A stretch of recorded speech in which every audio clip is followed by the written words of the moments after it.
আসসালামু আলাইকুম ভিউয়ার্স, কেমন আছেন সকলেই? আশা করছি সকলে ভালো আছেন। সকলকে স্বাগতম জানাচ্ছি আমাদের ইউটিউব চ্যানেলে। ভিউয়ার্স, গততে এই ভিডিওটা দেখতে পাচ্ছেন, এই ভিডিওতে কিন্তু আমি আপনাদেরকে বলে দিয়েছিলাম প্রপ ফার্ম কোম্পানি কি অথবা ফান্ডেড অ্যাকাউন্ট কি এবং এটা কিভাবে কাজ করে। তো যারা অলরেডি ট্রেডিং করতেছেন, ট্রেডিং জগতে আছেন, তারা অবশ্যই প্রপ ফার্ম কোম্পানি অথবা ফান্ডেড অ্যাকাউন্ট সম্পর্কে আপনারা জানেন। তো আমি এখানে আপনাকে দেখিয়ে দিয়েছি কিভাবে একটা ফান্ডেড অ্যাকাউন্ট আপনি তৈরি করবেন, কোন একটা কোম্পানির ফান্ডেড অ্যাকাউন্ট আপনি তৈরি করবেন এবং সেটা আপনি কিভাবে ইউজ করবেন। তো এখানে মূলত আমি সমস্ত প্রসেস কিন্তু এখানে দেখিয়ে দিয়েছি এবং এখানে বেসিক যে রুলস রেগুলেশন আছে সেগুলো কিন্তু বলে দিয়েছি। সো অবশ্যই এখানে আর কোনো কোশ্চেন নেই। আপনাদের যাদের কোশ্চেন আছে মনের মধ্যে যে কিভাবে কাজ করে এবং কিভাবে কি করব, অবশ্যই এই ভিডিওটা আগে কন্টিনিউ করবেন, দেন পরবর্তীতে আমি বলবো আমার এই ভিডিওটা আপনি দেখতে পারেন। তো যারা অলরেডি জানেন যে আসলে প্রপফার্ম কোম্পানি কি অথবা কিভাবে কাজ করে, বা আপনি যদি অলরেডি প্রপফার্ম কোম্পানি ইউজ করে থাকেন, তাহলে আমি বলবো আজকের ভিডিওটা আপনার জন্য অনেক বেশি গুরুত্বপূর্ণ হতে যাচ্ছে। কারণ আজকে আমি আপনাদেরকে কয়েকটা রুলস বলবো যে রুলস গুলো কোম্পানি কখনো আপনাকে বলবে না, কিন্তু আপনি যখন এই রুলস গুলো ব্রেক করবেন তখন কিন্তু আপনার যে অ্যাকাউন্ট আছে সেটা কিন্তু হার্ড ব্রিজ করে দেবে এবং আপনার যে ডলারটা আছে সেটা কিন্তু আর আপনি কখনো পাবেন না। এজন্য অবশ্যই বলতেছি, আজকে ভিডিওটা অবশ্যই কন্টিনিউ করবেন শেষ পর্যন্ত, তাহলে আপনি সম্পূর্ণ বিষয়টা ক্লিয়ার হতে পারবেন। সো আজকে আমি আপনাদেরকে মূলত বেসিক যে রুলস গুলো আছে এইগুলো বলবো না, অ্যাডভান্স লেভেলের তো খুব বেশি না, 2 থেকে 3টা রুলস বলবো যেগুলো মূলত একবারে হিডেন থাকে, সেইগুলো বলবো। এগুলো আপনাকে কখনো কেউ বলে না, সেগুলোই মূলত বলবো। আশা করতেছি ভিডিওটা দেখার পরবর্তীতে এই রুলস গুলো আর আপনি কখনো ব্রেক করবেন না এবং এটার আমি সলিউশন আপনাকে দিয়ে দেবো ইনশাআল্লাহ।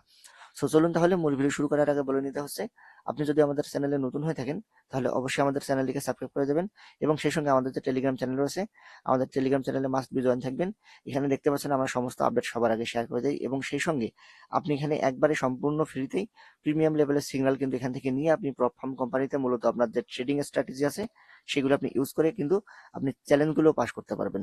এবং সেই সঙ্গে আমরা কিন্তু মাস্টার অ্যাকাউন্টে ট্রেড করি, যার ফলে আমাদের মাস্টার অ্যাকাউন্টে যে অ্যাডভান্স লেভেলের ট্রেডিং আছে সেগুলি মূলত এখানে শেয়ার করা হয়। আশা করতেছি বুঝতে পেরেছেন।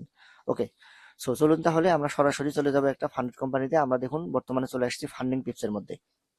তো এখানে যদি আপনি দেখেন তাহলে দেখতে পারবেন আমি কিন্তু অলরেডি এই যে নিচের দিকে এখানে যে বেসিক যে রুলস গুলো আছে, এই যে এখানে দেখতে পাচ্ছেন zero account, one step flex, two step standard, pro account যেগুলো আছে এগুলো সব কিন্তু আমি অলরেডি এক্সপ্লেন করে দিয়েছি ওই ভিডিওতে। যেখানে দেখুন এই আপনার হচ্ছে 10% আপনার হচ্ছে লস লিমিট থাকে, প্রফিট ফ্যাক্টর থাকে আপনার 8%, আপনি অ্যাকাউন্ট একটা কত দিয়ে কিনতে পারবেন, এই সমস্ত ইস্যু কিন্তু আমি ওখানে সমাধান করে দিয়েছি এবং বলে দিয়েছি। তার মানে এখানে কিন্তু এইগুলো নিয়ে আর আলোচনা করার কোনো প্রয়োজন নাই। সো আমরা এখন সরাসরি যাব কোথায়, এই যে দেখুন এখানে এফএকিউ যে অপশনটা আছে এখানে আপনারা চলে আসবেন। তো এখানে চলে আসুন, তাহলে আপনারা দেখতে পারবেন আপনাদের ইচ্ছা মতো এই যে দেখুন এখানে হার্ড ব্রিজ হয় কিভাবে অ্যাকাউন্ট, আপনার নিউজ ট্রেড আপনি করতে পারবেন কিনা, প্রাইমে আপনার কি রুলস আছে, one step flex, two step flex, standard account, এগুলোর ক্ষেত্রে কোথায় কোন রুলস আপনার ইমপ্লিমেন্ট হয় সেগুলো আপনি এখানে দেখতে পারবেন। সো এইগুলো যদি আমি এখন আপনাদেরকে বলতে যাই একটা একটা করে, তাহলে দেখা যাবে এই ভিডিওটা 1 থেকে 1.5 ঘন্টা হয়ে যাবে। তার মানে এতগুলো তো বলা সম্ভব না। আপনি কি করবেন, আপনি চ্যাট জিপিটিতে যাবেন, বাংলা দিয়ে আপনার ইচ্ছা মতো আপনি তাকে কোশ্চেন করবেন যে ফান্ডিং টিপসের জন্য অথবা অন্যান্য কোম্পানি যেগুলো আছে, মোটামুটি যতগুলো আপনার ফান্ডিং টিপস বাদ দিয়ে অন্যান্য যতগুলো কোম্পানি আছে প্রায় ফান্ডিং টিপস সহ সবগুলো কিন্তু একই রুলস। আপনার ফান্ডেড স্কোয়াড বলেন, ফান্ডিং রুম বলেন, আপনার হচ্ছে এখানে এই যে ফান্ডিং টিপস বলেন, ব্লুবেরি ফান্ডিং বলেন, যতগুলো ফান্ডেড কোম্পানি আছে, যতগুলো প্রপ ফার্ম কোম্পানি আছে, প্রায় প্রত্যেকটা রুলস কিন্তু একই রকম। বাট এখানে কিছু হিডেন রুলস থাকে যে রুলস গুলো কিন্তু আপনাকে জানা প্রয়োজন, সেটাই মূলত আমি আপনাদেরকে বলবো। তো সেই রুলসটা বলার আগে আমি আপনাকে নিয়ে যাবো, এই যেখানে দেখতে পাচ্ছেন একটা আছে, সেটা হচ্ছে নিউজ ট্রেডিং। তো আপনি মূলত নিউজ ট্রেডিং করতে পারবেন কি না, আপনি যদি ক্লিক করে দেন ওখানে তাহলে আপনি দেখতে পারবেন এই যে তারা এখানে বলতেছে স্পষ্ট যে news trading and weekend holding.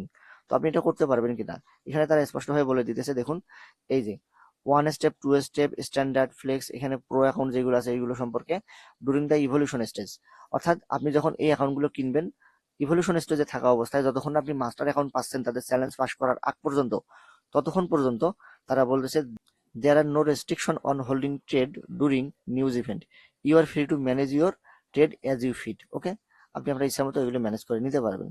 সেই সঙ্গে মাস্টার অ্যাকাউন্টের ক্ষেত্রে কিন্তু আপনার কিছু রুলস আছে, যেমন আপনি 5 ঘন্টা আগে আপনার যদি আপনি ট্রেড ওপেন করে থাকেন তাহলে সেটা আপনি হোল্ডিং করতে পারবেন। আবার হচ্ছে দেখা যাবে আপনি নিউজের আগে আগে কিন্তু ট্রেড ওপেন করতে পারবেন না, আবার নিউজের পরপরই কিন্তু ট্রেড ওপেন করতে পারবেন না। সেক্ষেত্রে আপনাকে অবশ্যই নিউজ যখন হবে তখন আপনাকে 10 মিনিটের একটা গ্যাপ দিতে হবে। তো আমি আমার পার্সোনাল কথা বলি, আমি কখনো 10 মিনিটের গ্যাপ দিই না। আমি 15 থেকে 20 মিনিট, যদি আমার নিউজে, যদি আমার নিজের মতো ট্রেডিং এ কোনো সেট আপ তৈরি হয় তাহলে আমি তারপরে 15 থেকে 20 মিনিট অপেক্ষা করি, দেন পরবর্তীতে আমার যে ট্রেড আছে সেটা আমি রান করি। সো আপনি চাইলে আপনি একটু সেফটি স্বরূপ আপনি 5 মিনিট 10 মিনিট অপেক্ষা করতে পারেন বেশি করে। সো এখন বলতে পারেন যে তাহলে এই যে নিউজগুলো আসে আমরা কোথায় দেখবো এবং কিভাবে দেখবো, এগুলো কখন কিভাবে আসবে আপনি কিভাবে বুঝতে পারবেন? তো তারা কিন্তু এখানে স্পষ্ট নিচের দিকেও বলে দিয়েছে যে আপনার হচ্ছে এই যে ফরেক্স ফ্যাক্টরি একটা ওয়েবসাইট আছে, ওই ওয়েবসাইটটা মূলত তারা ইউজ করে। এই যে দেখুন, ফরেক্স ফ্যাক্টরি লিখে আপনি সার্চ দিবেন ক্রোম ব্রাউজারের মধ্যে, গুগলের মধ্যে অটোমেটিক্যালি চলে আসবে। দেন যেখানে দেখুন ক্যালেন্ডার যে অপশন আছে আপনি এখানে ক্লিক করে দিবেন। দিয়ে ওই যে তারা নিউজের কথা বলেছে সেই নিউজগুলো কোনগুলো, শুধু এই যে লাল ফোল্ডার গুলো দেখতে পাচ্ছেন না, এই লাল ফোল্ডার গুলোই শুধুমাত্র আপনার ইফেক্টেড হবে। ওকে, যেগুলো হচ্ছে কি হাই ভলাটাইল নিউজ, এইগুলোর ক্ষেত্রেই শুধুমাত্র এই নিউজগুলো আপনার হচ্ছে কাউন্ট হবে। আপনি এই যে লাল ভলাটাইল লাল যে আপনার ফোল্ডার গুলো আছে এগুলোর ক্ষেত্রে শুধুমাত্র আপনার ওই নিউজটা করে কাউন্ট হবে। ওকে, সো এটা তো গেল আপনার যে ইস্যুগুলো আছে এই সমস্যাগুলো। তো এখন দেখুন এই বিষয়গুলো আশা করতেছি আপনি বুঝতে পেরেছেন। তো নিউজের ইস্যুটা আপনি মাথায় রাখবেন। তো এখন মূলত ফাইনাল কথা আসা যাক, আপনাকে যে হিডেন রুলসটার কথা আমি আপনাকে বলতে চাচ্ছি সেই রুলসটা সম্পর্কে। তো আমি এটা অলরেডি এই যে আমাদের নোটপ্যাড আছে, নোটপ্যাডের মধ্যে আমি এখানে সেভ করে রাখছি। তো এখানে দেখুন যদি আমি বড় করে নিই আরো, তাহলে আপনি এখানে ভালোভাবে বুঝতে পারবেন। এটা হচ্ছে ফ্লোটিং রিস্ক। এখন অনেকেই বলতে পারেন ভাই ফ্লোটিং রিস্ক কি? তো আপনি একটা ট্রেড ওপেন করলেন, ট্রেডটা ওপেন করার পরবর্তীতে আপনার হলো কি একটা ট্রেড আপনি ওপেন করছেন $100। ওই ট্রেডটা দেখা যায় অনেক সময় হয় কি আপনার ওই ট্রেডটা $100 পার হয়েও কিন্তু অনেক সময় আপনার যে $110 বা $105 এরকম কিন্তু কেটে নিয়ে যায় অনেক সময়। এটা কেন হয়? কারণ অনেক বড় একটা ক্যান্ডেল চলে আসে হুট করেই এবং এটা স্লিপেজ দেয়, যার কারণে এমনটা ঘটে। সো সেই ক্ষেত্রেই মূলত হচ্ছে এটা বেশি কার্যকরী হয়। তো এখন আসুন মেইন কথায় আপনাকে বুঝিয়ে দিই। ধরুন এই ফ্লোটিং রিস্ক যদি আপনি বুঝতে চান, তাহলে আপনি $10,000 একটা অ্যাকাউন্ট কিনেছেন $100 খরচ করে। $10,000 একটা অ্যাকাউন্ট কিনেছেন, $80 $90 যা দিয়ে আপনি কেনেন না কেন, $10,000 একটা অ্যাকাউন্ট আপনার কাছে আছে একটা প্রপ ফার্ম কোম্পানির। তো আপনার হচ্ছে ফ্লোটিং রিস্ক অর্থাৎ ভাসমান যে রিস্ক আছে সেটা সেটা কত হবে? 1% হবে। 1% সমান কত হবে? $10,000 অ্যাকাউন্টে $100 হবে। তো যদি $100 হয়, তাহলে আপনার ওই যে আপনি একটা ট্রেড ওপেন করতেছেন, ধরুন আপনি একটা ট্রেড ওপেন করলেন কত $150 আপনি একটা ট্রেড ওপেন করলেন, তাহলে হবে কি আপনার $150 উপরে যদি আপনার কোনো স্টপ লস যায় বা $100 উপরে যায়, তাহলে কিন্তু আপনার অ্যাকাউন্ট হার্ড ব্রিজ হয়ে যাবে। আশা করতেছি বুঝতে পেরেছেন। তার মানে হলো আপনি $10,000 অ্যাকাউন্টে $100 বেশি কিন্তু আপনি ট্রেড ওপেন করতে পারবেন না। এটা হচ্ছে মূলত ফ্লোটিং রিস্ক। ধরুন আরো সহজভাবে বুঝিয়ে দিই, আপনি $10,000 একটা অ্যাকাউন্ট আপনার কাছে আছে, এই $10,000 অ্যাকাউন্টে আপনি একটা ট্রেড ওপেন করছেন এবং সেই ট্রেডটা আপনার $100 উপরে স্টপ লস আপনি দিয়ে রাখছেন, অথবা আপনি দেন নাই, কোনো স্টপ লসই সেট করেন নাই। আপনার $10,000 অ্যাকাউন্টে আপনার হয়েছে কি একটা সময় $120 স্টপ লস দেখাইছে, আপনার লস দেখাইছে $120 শো করতেছে, আপনার ট্রেড এখনো রানিং আছে কিন্তু আপনার লস শো করতেছে $120। দেন পরবর্তীতে ওখান থেকে কমতে কমতে আপনি আলটিমেটলি শেষ পর্যন্ত ওই ট্রেডটাই আপনি $200 প্রফিট করছেন, কিন্তু আপনার ওখানে $100 উপরে কিন্তু লস শো করেছিল। এই যে $100 উপরে আপনার লস শো করেছিল, তার মানে কি এটা ফ্লোটিং অবস্থা অর্থাৎ ভাসমান যে আপনার লস ছিল সেটা কিন্তু $100 পার হয়ে গিয়েছে। তার মানে আপনি যদিও বা ট্রেডটা ওপেন করেছেন কিন্তু এই ফ্লোটিং রিস্ক যেটা আছে 1% আপনার পার হয়ে গিয়েছিল বা 1% হয়ে গিয়েছিল, যার ফলে কিন্তু আপনার যে অ্যাকাউন্ট আছে সেটা হার্ড ব্রিজ হয়ে যাবে। তাহলে এক্ষেত্রে আপনার করণীয় কি?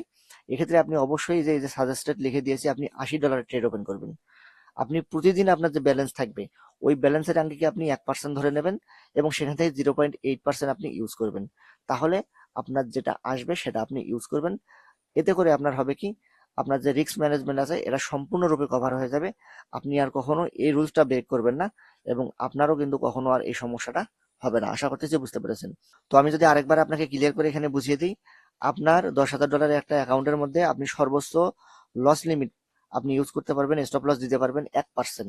1% কত হবে? আপনার $100। কিন্তু আপনি যদি $100 দেন, হুট করে একটা বড় ক্যান্ডেল এসে দেখা গেছে $105 বা $6 চলে গিয়েছে, তখন আপনার অ্যাকাউন্ট হবে কি হার্ড ব্রিজ হয়ে যাবে। এক্ষেত্রে আপনি কি করবেন? আপনি স্টপ লস দিবেন $80। তাহলে আপনার এটা খুবই একটা সুইটেবল পজিশনে হবে। যদি আপনার $2-3 বা $5 $10 বেশিও চলে যায়, তারপরেও কিন্তু আপনি 1% নিচে থাকতেছেন, আপনার যে অ্যাকাউন্ট সেটা কিন্তু আর হার্ড ব্রিজ হচ্ছে না। সো আশা করতেছি বুঝতে পেরেছেন। এই রুলস গুলো কোনো প্ল্যাটফর্ম কোম্পানি কখনোই কিন্তু শো করায় না, তারা শুধুমাত্র এইগুলো হিডেন রাখে যাতে করে পরবর্তীতে আপনাকে দেখাতে পারে যে আপনার অ্যাকাউন্ট হার্ড ব্রিজ হয়ে গেছে, এখন আপনি আবার নতুন একটা অ্যাকাউন্ট আমাদের কাছ থেকে কিনে নেন। তো এগুলো মূলত তাদের চালাকি। তো আপনি যদি এগুলো মেনটেন করে কাজ করতে পারেন, আশা করতেছি আপনি আর কখনো আপনার অ্যাকাউন্ট হার্ড ব্রিজ করতে পারবেন না। সো এই ছিল আজকের মতো। আশা করতেছি ভিডিওটা বুঝতে পেরেছেন। এরপরেও যদি আপনার কোনো কোশ্চেন থাকে অবশ্যই আমাদের কমেন্ট বক্সে জানাবেন এবং সেই সঙ্গে আমাদের যে টেলিগ্রাম চ্যানেল রয়েছে টেলিগ্রাম চ্যানেলে এসে আপনি আমাদেরকে কোশ্চেন করতে পারেন। যতটুকু সম্ভব আপনাকে সাহায্য করার চেষ্টা করব ইনশাআল্লাহ। ভালো থাকবেন সকলেই। দেখা হচ্ছে পরবর্তী কোনো ভিডিওতে। আসসালামু আলাইকুম।